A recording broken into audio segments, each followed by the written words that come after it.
اعوذ باللہ من الشیطان الرجیم بسم اللہ الرحمن الرحیم یوصیکم اللہ فی اولادکم للذکر مثل حظ الانثیین فَإِن كُنَّ نِسَاءً فَوْقَ اثْنَتَيْنِ فَلَهُنَّ ثُلُثَا مَا تَرَكَ وَإِن كَانَتْ وَاحِدَةً فَلَهَا النِّصْفُ وَلِأَبَوَيْهِ لِكُلِّ وَاحِدٍ مِّنْهُمَا السُّدُسُ مِمَّا تَرَكَ إِن كَانَ لَهُ وَلَدٌ فَإِن لَّمْ يَكُن لَّهُ وَلَدٌ وَوَرِثَهُ أَبَوَاهُ فَلِأُمِّهِ الثُّلُثُ فَإِن كَانَ لَهُ إِخْوَةٌ فَلِأُمِّهِ السُّدُسُ مِن بَعْدِ وَصِيَّةٍ يُوصِي بِهَا أَوْ دَيْنٍ آباؤكم وأبناؤكم لا تدرون أيهم أقرب لكم نفعا فريضة من الله إن الله كان عليما حكيما یوصیکم اللہ فی اولادکم. وصیت کرنا تو اردو میں بھی استعمال کرتے ہیں نا، وصا یوصی کہتے ہیں وہ وصیت کرتا ہے یا کرے گا. یوصیکم وہ حکم دیتا ہے یا دے گا. اللہ حکم دیتے ہیں، ہدایت دیتے ہیں فی اولادکم تمہاری اولاد کے متعلق. یہاں وراثت کا قانون بیان ہو رہا ہے نا. یوصیکم اللہ تمہیں وصیت کرتے ہیں فی اولادکم تمہاری اولاد کے بارے میں. للذکری دو لام آ جائیں تو کے لیے، ذکر تو کہتے ہیں مرد، مذکر جسے ہم اردو میں کہتے ہیں. للذکری مذکر کے لیے، مثل حظ مثل کہتے ہیں مثال، اس کی طرح، اس جیسے، اتنا. حظ کہتے ہیں حصے کو.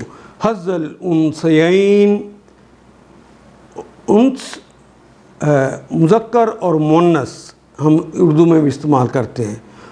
انثیٰ کہتے ہیں مؤنث کو، اور انثیین یا نون آخر پہ لگ گیا. ہم نے پڑھا تھا کسی کلمے کے آخر پہ اگر ایک الف کا اضافہ ہو جائے، یا الف اور نون کا اضافہ ہو جائے، یا نون کا اضافہ ہو جائے، تو یہ مثنیٰ، تثنیہ یا عدد میں دو ہونے کی علامت ہوتی ہے.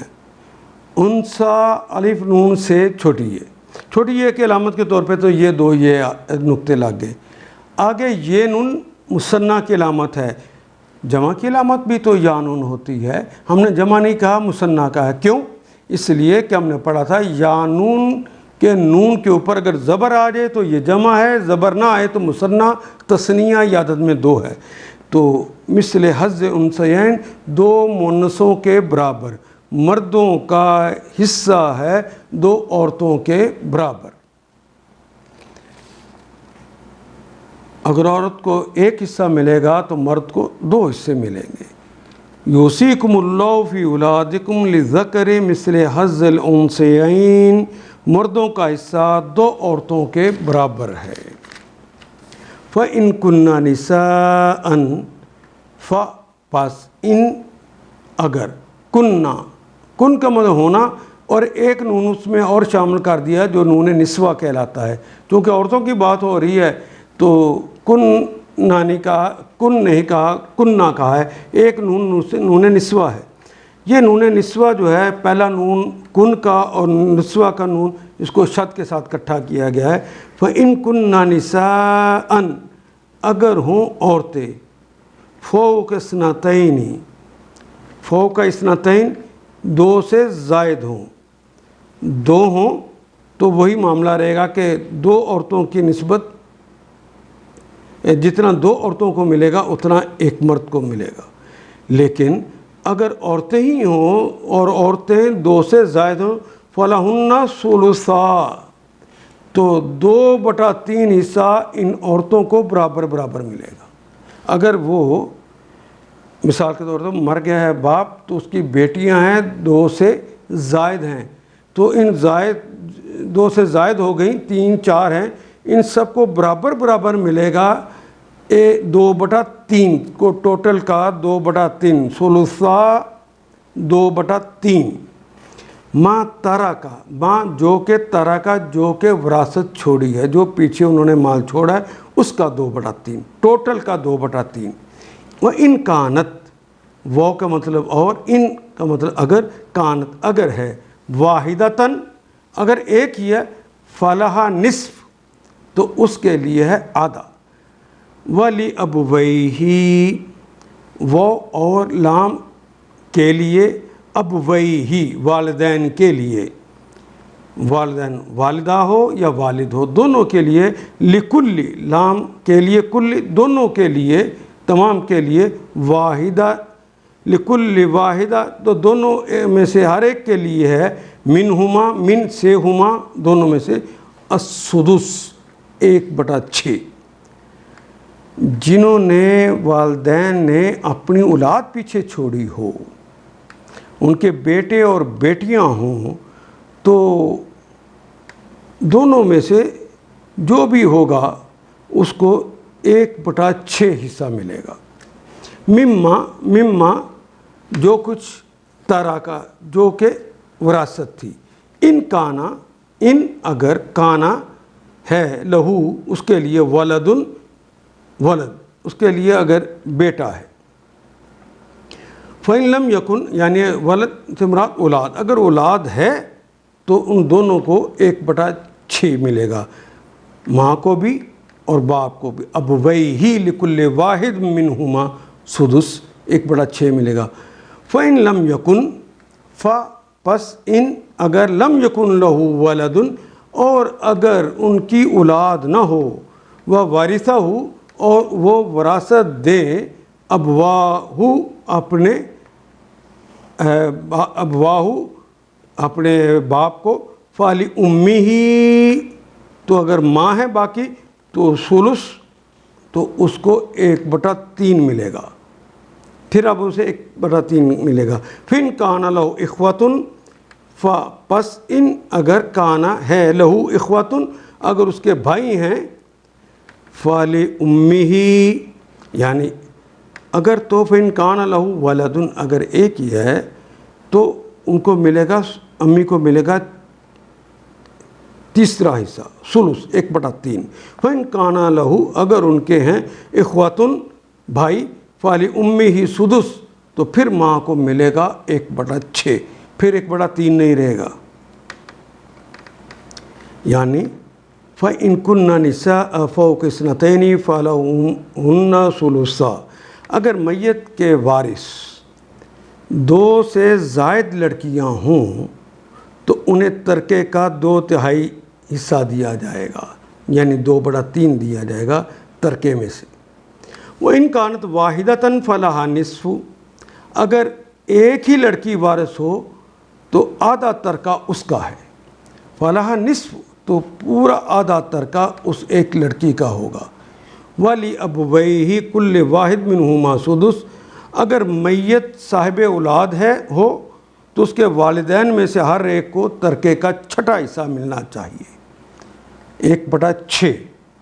وَإِن كَانَ لَهُ وَلَدٌ اگر وہ صاحب اولاد، فَإِن لَمْ يَكُنْ لَهُ وَلَدٌ اگر وہ اس کی اولاد نہ ہو، بیٹے بیٹیاں نہ ہوں، فَإِن لَمْ يَكُنْ لَهُ وَلَدٌ وَوَرَثَهُ أَبْوَاهُ فَلِأُمِّهِ ثُلُثٌ اور والدین ہی اس کے وارث ہوں، میت مر جائے تو اس کے والدین اس کے وارث ہوں تو ماں کو تیسرا حصہ دیا جائے گا.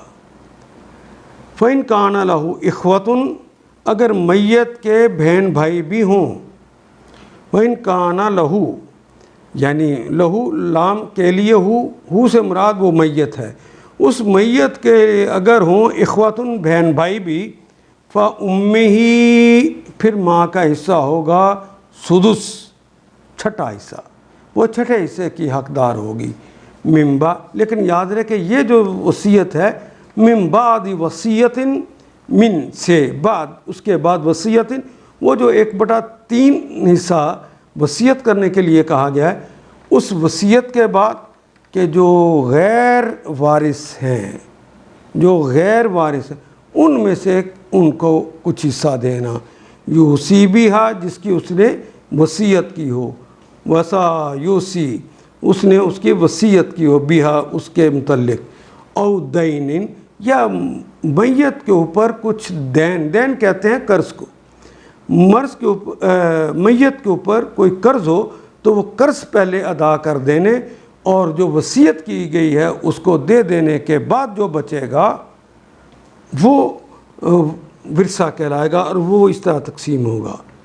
اباؤکم، اب کی جمع ہے ابا، اباؤکم تمہارے ماں باپ، و ابناؤکم اور تمہاری اولادیں، لا تدرون، لا نہیں، ادرا یدری، درا یدری، عرفان حاصل کرنا، جاننا، لا تدرون تمہیں نہیں پتا، لا تدرون، یدری، تدری، ادری، ندری، لا تدری، لا تدرون بہن جمع، تم سب نہیں جانتے کہ تمہارے ماں باپ میں سے یا تمہاری اولاد میں سے، دو ہی ہوتے ہیں، یا اوپر والے رشتہ دار یا نیچے والے رشتہ دار. لا تدرون ایہم، ایو کون ہے، ہم ان میں سے، اقرب تمہارے زیادہ نزدیک، لکم لام کے لیے، کم تمہارے لیے، تمہارے نفع کا باعث، ان میں سے زیادہ قریبی کون ہے، کس کو زیادہ دینا ہے، کس کو کم دینا ہے، یہ اللہ جانتے ہیں، اس لیے اللہ نے اس کی تقسیم کی ہے. تم نہیں جانتے تمہارے ماں باپ اور تمہاری اولاد میں سے کون بلحاظ نفع تم سے زیادہ قریب تر ہے. فریدتاً، یہ فرض ہے، جس طرح نماز پڑھنا فرض ہے، جس طرح روزہ رکھنا فرض ہے، جس طرح زکوٰۃ دینا فرض ہے، جس طرح کلمہ پڑھنا فرض ہے، اسی طرح یہ وراثت بھی فرض ہے پیچھے رہ جانے والوں کے لیے، جن کو اللہ نے کہہ دیا ہے ان کے بارے میں یہ فریضہ ہے. من اللہ، من سے اللہ، اللہ سے، اللہ کی طرف سے یہ فرض ہے. ان اللہ، انا بے شک اللہ، اللہ ہے، کانا اللہ تعالی ہے، علیمن، علیم فاعل کا وزن ہے، اللہ ازل سے جاننے والے اور ابد کے جاننے والے. اور یہ صفت اللہ کی ذاتی ہے، کسی کے عطا کردہ نہیں ہے. علیمن، اللہ کی حالت یہ ہے کہ وہ علیم ہے، ان کو پتہ ہے کہ کون زیادہ قریبی ہے، کون زیادہ دور ہے، کس کو کتنا حصہ دینا چاہیے اور کس کو کتنا نہیں دینا چاہیے، اور کس کو محروم کرنا ہے وہ بھی اللہ کو پتہ ہے، اور کس کو محروم نہیں کرنا یہ بھی اللہ کو پتہ ہے. تم اپنی عقل کے گھوڑے نہ دوڑاؤ، یہ اللہ کی طرف سے تم پر فرض عائد ہے. یہ حصے اللہ نے مقرر کیے ہیں، فریدۃ من اللہ، یہ حصے اللہ نے مقرر کیے ہیں، اور اللہ یقیناً سب حقیقتوں سے واقف ہے.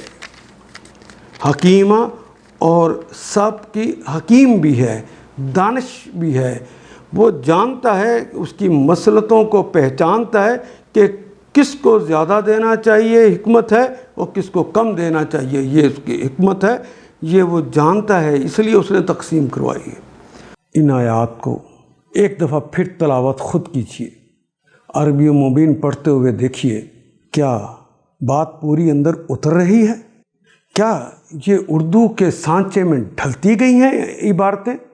اگر بات سمجھ آنی شروع ہو گئی تو الحمدللہ یہی ہمارا ہدف ہے، اور یہ ہدف پورا ہو گیا.